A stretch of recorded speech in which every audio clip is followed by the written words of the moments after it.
Well, the U.S. presidential election is just around 2 weeks away, and millions of people have already registered to vote across the states. Texas consistently ranks as one of the hardest states in which to register and cast a ballot. But this year, it is even more onerous and legally risky than ever.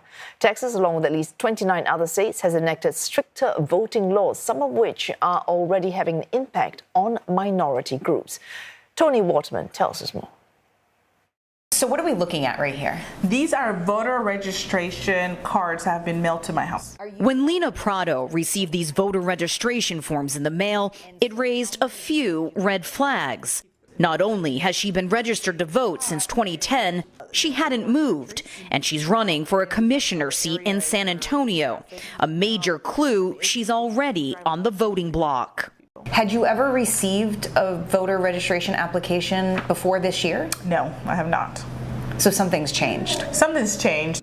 Lena, a Republican, believes that something is political. For the first time ever, Democratic officials in her county have hired an outside company that she believes is liberal-leaning to mail out voter registration forms, whether they've been requested or not.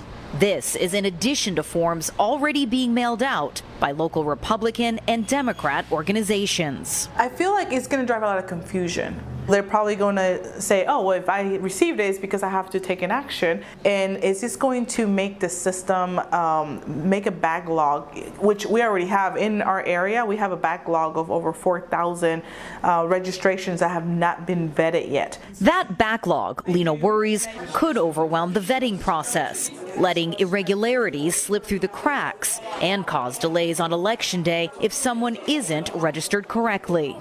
Texas's Republican leadership has also zeroed in on the potential for election fraud, suing over the forms, claiming they could invite felons and non-citizens to vote.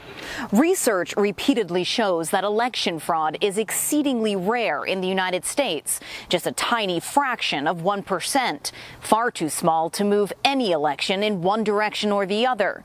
But the idea that fraud is rampant has taken hold, particularly among Republicans. Polls show that the vast majority of them believe the 2020 election was stolen from Donald Trump and that this election is primed for fraud.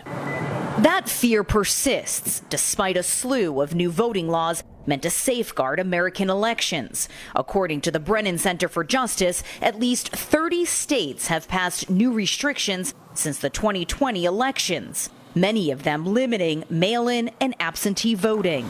If you keep on telling people that elections are stolen, that elections aren't fair, they're not honest, then they're going to believe you after a while. I think much of the actions that the state takes is to convince their base that they're doing something about a problem that probably they know doesn't exist, but they created the impression that it existed, and if they don't do something about that, they will lose turnout.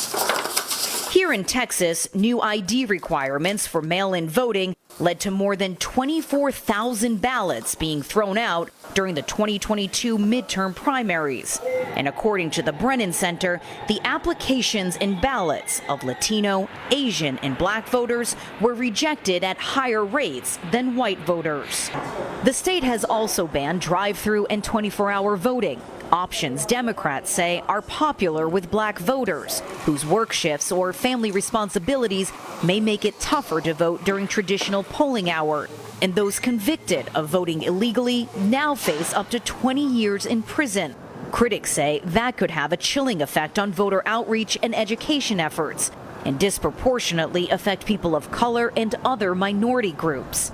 But state authorities deny these stringent measures are aimed at discouraging these groups from voting. Texas is very simply making it easier to vote and harder to cheat.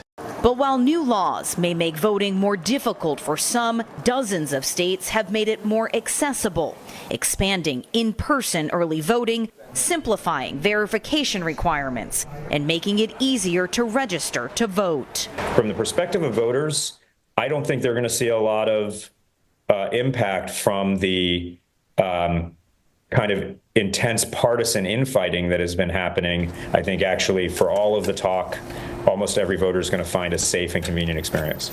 The The question is whether that safe experience holds after the results come in. Toni Waterman, CNA, San Antonio, Texas.